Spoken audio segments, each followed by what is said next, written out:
Gusto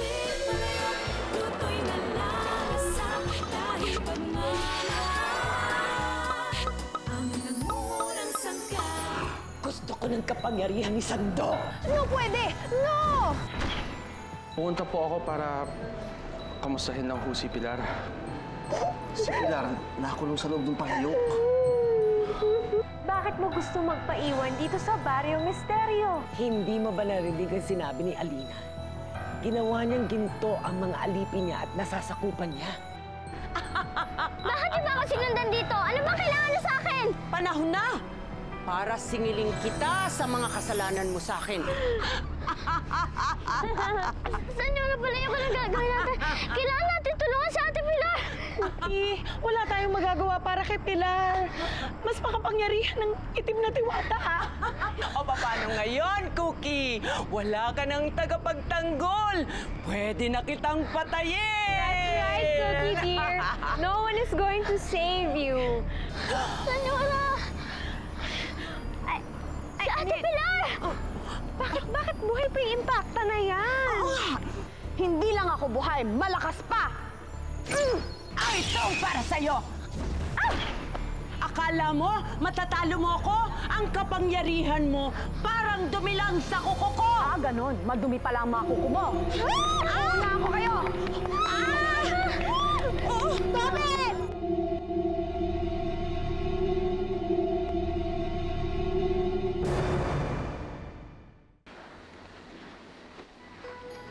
Karita, nasa na tayo? Wala na ba tayo sa Barrio Misterio? Malayo na ba tayo? Wala na tayo doon, Sandok. Nakatawid na tayo sa lagusan na nagdudugtong sa Barrio Misterio at sa lupa. Karita, maraming salamat at sinamahan mo ko. Wala na kasi akong kapangyarihan para makabalik sa mundo ng mga tao. Kinuha kasi ni Alina yung kapangyarihan ko para ibigay kay Senyora Ibon. Kaibigan ko pa naman siya pero ginamito niya ako. Isa tong aral na dapat mong matutunan. Kapag kasamaan ang itinanim mo, kasamaan din ang aanihin mo. Dapat hindi ko tinalikuran si Palayok. Napakalaki ng naging kasalanan ko sa kanya. Hindi pa naman huli ang lahat. Pwede ka pang muling bumawi sa kanya. Yun talaga ang gagawin ko. Maraming salamat, Karita. Isa kang mabuting nilalang. Paalam, Senyora Sandok. Dalangin ko ang muling pagkakasundo ninyong magkapatid. Maraming salamat. Pero kailangan muna namin magtuos ng mga taong may atraso sa akin. Salamat ulit. Cookie, kamusta ka na? May masakit pa ba sa katawan mo? Ate Pilar, hindi naman na po gaano. Kayo po, kamusta? Di ba po nabagsakan kayo ng malaking bato, hindi ba? Sus! Sisiw lang yun. Ha? Paano niyo po nagawa yun? Inisip ko na lang na malakas ako. Iniisip ko na parang may mga buhat akong barbell. Nag-concentrate ako na maigi, tapos ayun, nabuhat ko na.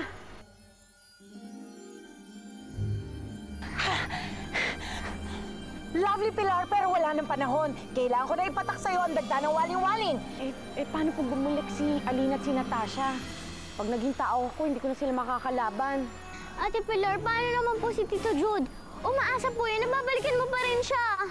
Mga senyora, pag naging palayok na uli ako nang bahala sa mga simbergwensan yan. But this first...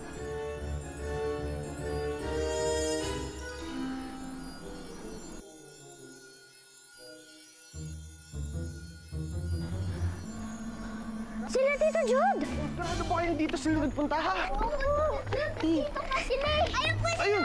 Ayun na! Cookie! Tito Jude! Pilar? Oh! Aray ko. Asan tayo? Aray. We're at our house. Yeah, we're home. My house. Huwag tayo alis dito. Dito lang tayo.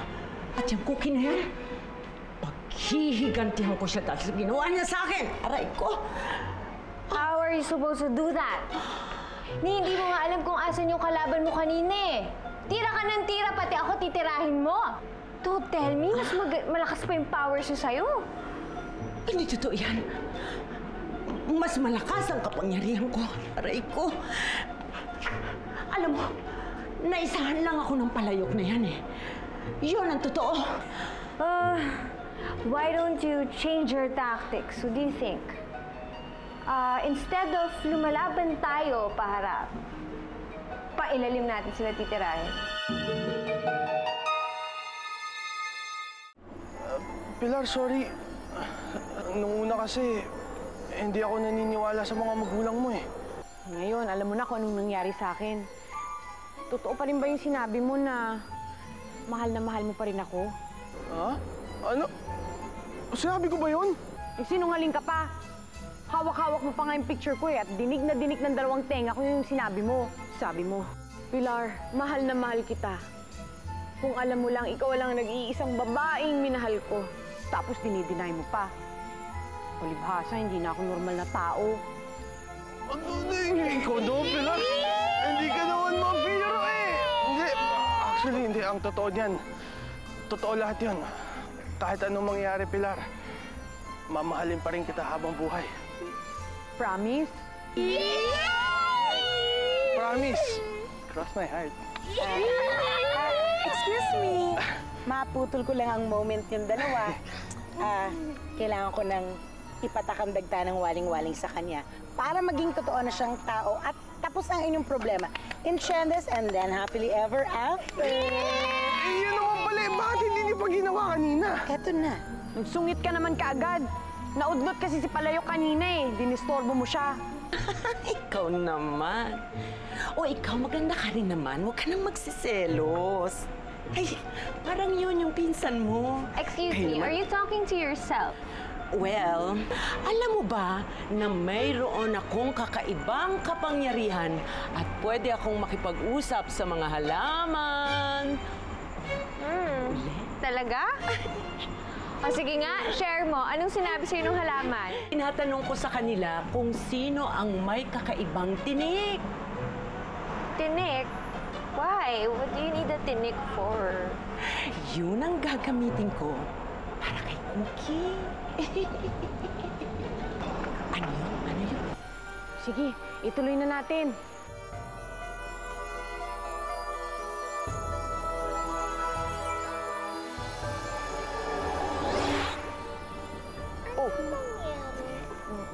Bakit hindi siya nagbabago? Bakit nga ba Palayok nandito pa rin ako? Hindi ko alam eh. Siyempre nagtataka din ako no, kung bakit hindi pa tumatalab ang dagta ng waling-waling sa'yo. Baka hindi naman ho yan yung tamang gamot para kay Pilar. Tito Jude, imposible naman po yun. Iyon po kasi yung sabi sa amin nung mahal na diwata dun sa Virginlandia. Hindi po kami maaaring magkamali.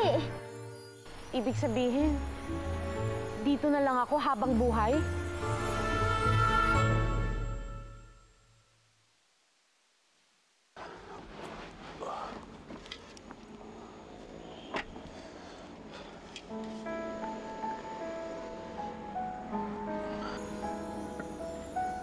Nasaan yung mga bata? Hinatid ko na sila sa bahay nila.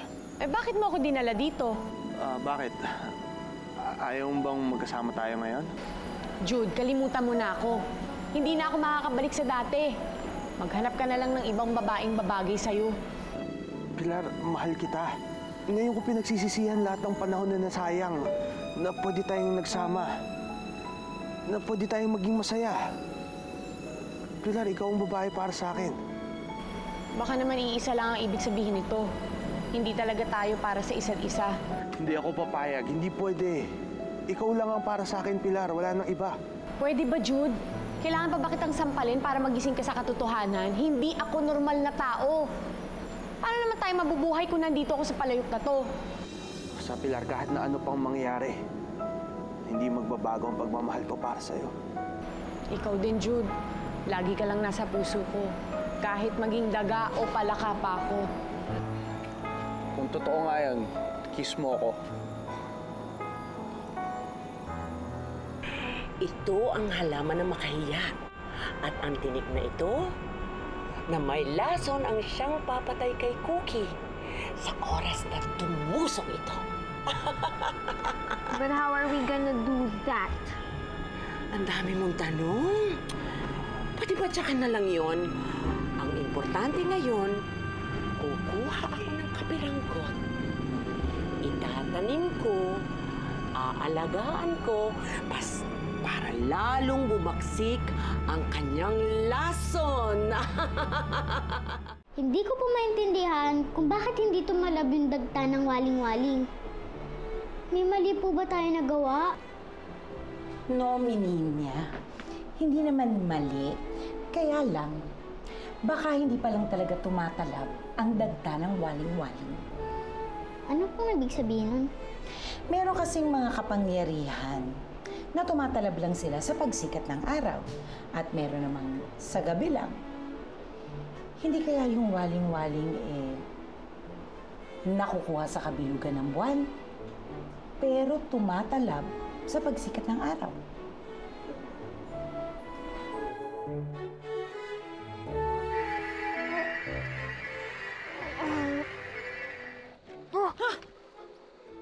Anong ginawa mo sa akin, ha? Bakit ako nakahiga sa'yo? Pilar, wala ka na sa palayok. Tingnan mo, malaki ka na ulit. Wala na. Wala na ako sa palayok! Wala na ako sa palayok!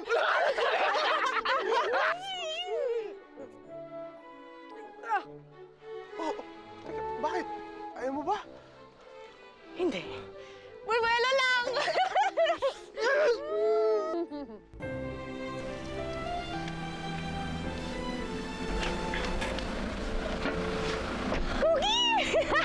Ate Pilar! Ate Pilar! Pilar! Nakabalik ka na rin sa palayok! Oo nga, Cookie! Pagising ko, nakalabas na ako dun sa palayok! Just be gracious, Salamat, Senyora Palayok, ha? Tumalab yung dagta ng waling-waling! Nako, tama ang hinala ko. Sabi ko na nga ba, kinaumagahan pa tatalabang bisa nito. Pero bakit po kayo hindi pa rin kayo nakakabalik sa palayok? Oh, nasan nga pa munang palayok po? Ito po, ito ang palayok. Oh, may palayok! I miss! Nakabalik na ako! Yay!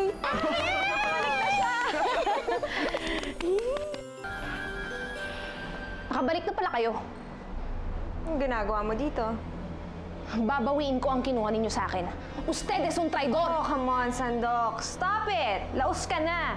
Wala ka ng power, di ba? That's why, scram! Hindi mo ako mapapaalis dito dahil magtutuos pa kami ni Alina! Ha? Parang narinig ko yata ang pangalan. Paano ka nakarating dito? Hindi na mahalaga yon. Magtutuos tayo. Ha? Magtutuos? Nung nang may kapangyarihan ka, hindi ka umubra sa akin? Ngayon pa na isa ka na lang hamak na mortal? Ibalik mo sa akin ang kapangyarihan ko! Sinisigawan mo ako?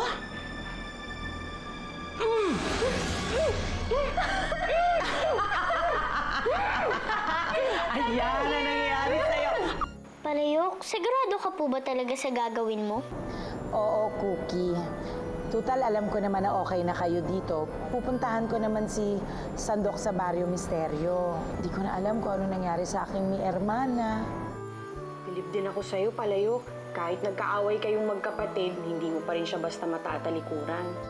Pilar, kahit na anong sama ng isang tao, kung mahal mo siya, hindi mo naman siya basta-basta tatalikuran. Palayok, mag-iingat ka po dun, ha? Basta kahit ano ang mangyayari, bumalik ka po dito, ha? Ang lakas naman ng loob mo na kalabanin ako. Wala ka namang kapangyarihan. O baka naman may ipinagmamalaki ka sa akin. Sige, sabihin mo, sino? Ay, pasensya. Magsalita ka. Wala naman ako ipinagmamalaki. Kaya pakawalan mo na ako. Dahil Meir! Hindi kita pwedeng pakawalan. Baka mamaya maging sagabal ka pa sa mga gagawin ko. Dito ka lang sa kwarto na ito hanggat hindi nagiging matagumpay ang plano ko kay Cookie. Hindi ka magtatagumpay, Alina. Nunca. Kung nagawa mong ginto ang mga alipin mo, si Cookie hindi mo siya magagawang ginto dahil alam ko hindi siya pababayaan ng kapatid ko! Hindi ka lang mapangahas. Chismosa ka pang madrama! Ha? Ito lang ang papaalala ko sa'yo. Ikaw, kapatid ka.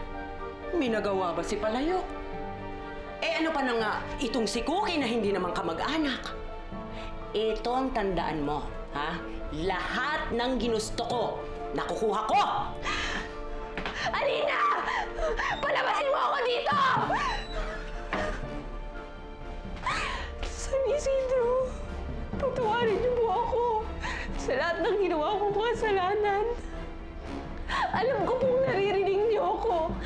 Humihingi po ako ng tulong. Pinagsisisihan ko na po lahat ng nagawa kong kasalanan. Kung ito po ang kaparusahan sa lahat ng nagawa ko, tatanggapin ko po ng buong puso.